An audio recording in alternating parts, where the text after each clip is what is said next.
ये घटना जिस दिन घटी उस दिन सुबह औरंगजेब की एक प्रतीकात्मक कब्र जलाई गई और उसको जलाने के बाद कुछ लोगों ने उसके बारे में कंप्लेंट भी की, लेकिन बाद में कुछ लोगों ने पॉडकास्ट और पोस्ट के माध्यम से ये औरंगजेब की प्रतीकात्मक कब्र नहीं जलाई गई तो इस पर दरगाह की चादर लगाई थी और उसमें कुरान की आयतें लिखी हुई थी, उसको जलाया गया। इस प्रकार का एक झूठा प्रचार किया और लोगों की भावनाओं को भड़काने का काम किया। लोग जमा हुए और दंगइयों ने पत्थरबाजी की, गाड़ियों को तोड़ा, दुकानों पर हमला किया और बड़े पैमाने पर नुकसान करने का काम किया। इसमें बड़े पैमाने पर पुलिस घायल हुई। 33 पुलिस के लोग और कुछ सिविलियंस और सारे कुल मिलाकर 40 लोग इस प्रकार से इसमें घायल हुए। 104 लोगों को अभी तक पहचान कर पकड़ा गया है, जिसमें 92 लोगों को अरेस्ट किया है। 12-18 साल के अंदर के विधि संघर्षित बालक है, उनको उस कानून के तहत उन पर कार्रवाई की गई है। ये जितना नुकसान दंगइयों ने किया है इसका पूरा हिसाब निकाला जाएगा और ये पूरा नुकसान उनसे वसूल किया जाएगा और अगर वो नुकसान के पैसे नहीं भरते हैं तो उनकी प्रॉपर्टी को बेचकर ये नुकसान भरपाई की जाएगी। आज जो नागपुर में दंगइयों ने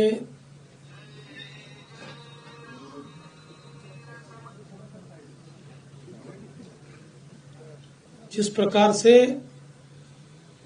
दंगा किया उसके बारे में एक वरिष्ठ स्तर की बैठक मैंने की है। हमारे सहयोगी मंत्री बावनकुळे जी भी उसमें उपस्थित थे। किस प्रकार की घटनाएं हुई, उन घटनाओं में अगर कोई लैप्सेस थे तो वो क्या थे,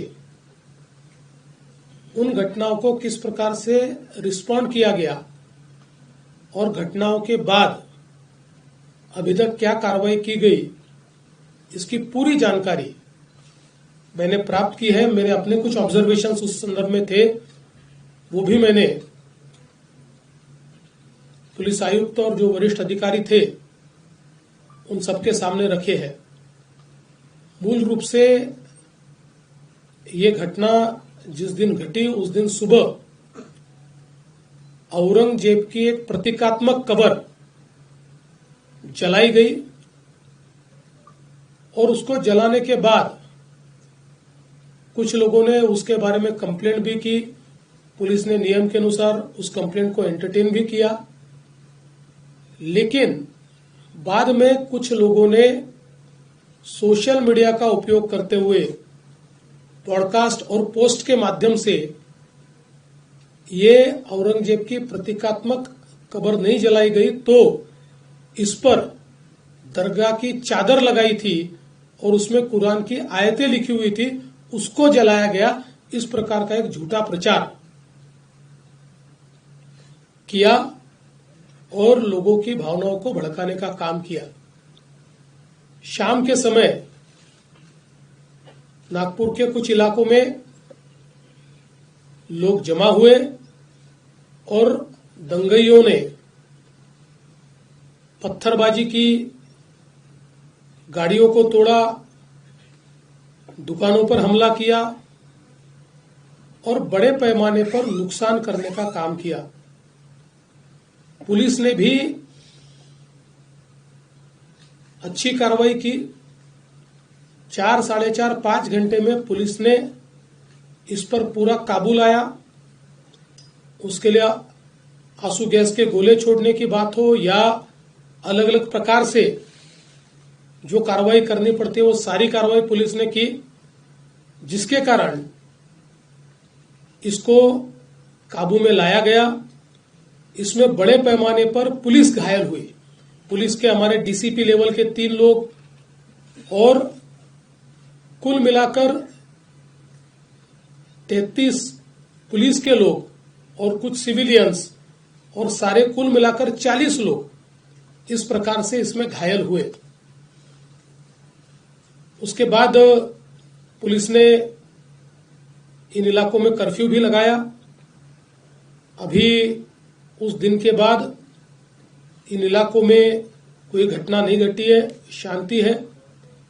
लेकिन जो सीसीटीवी फुटेजेस हमारे पास उपलब्ध थे, अलग अलग लोगों ने वीडियोस दिए थे, उन वीडियोस को भी एनालाइज किया गया।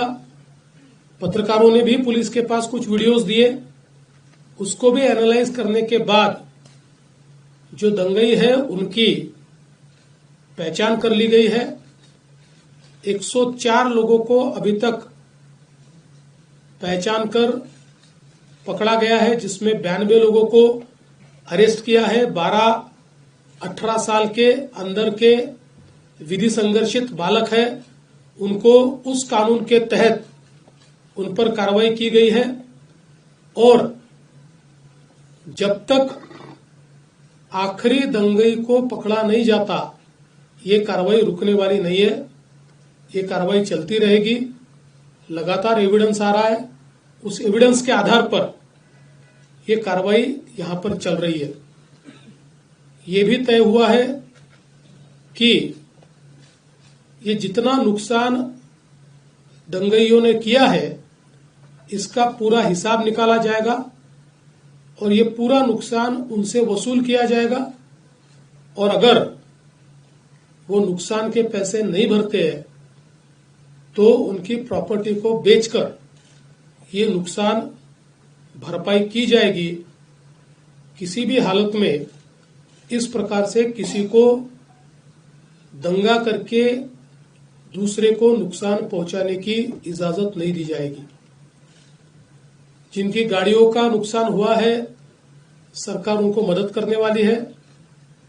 जो भी हमारे नियम है, उन्हें उन नियमों में बैठाकर हम लोग निश्चित रूप से उनको मदद करेंगे। अगले 7 दिनों में ये मदद करने की हमारी कोशिश होगी। और साथ साथ जिन लोगों ने सोशल मीडिया का उपयोग करते हुए इस प्रकार के पोस्ट किए, जिसके कारण दंगे भड़के या दंगे भड़कने में या लोगों को भड़काने में जिनकी पोस्ट ने काम किया है, ऐसे लोगों को भी हम लोग सह आरोपी बनाएंगे, को एक्यूज बनाएंगे और उनको भी दंगे का आरोपी माना जाएगा। करीब 68 पोस्ट ये अभी तक आइडेंटिफाई करके उसको डिलीट किया गया है। कुछ आइडेंटिफिकेशन अभी भी जारी है। वो आइडेंटिफिकेशन होने के बाद उस पर भी कार्रवाई की जाएगी। नागपुर की एक अपनी संस्कृति है। 1992 के बाद नागपुर में कभी भी इस प्रकार के दंगे नहीं हुए। कभी छोटी मोटी घटना हुई होगी, लेकिन इस प्रकार से आगजनी करना, लोगों के गाड़ियों को तोड़ देना, पत्थरबाजी करना, ये किसी भी हालत में सहन नहीं किया जाएगा।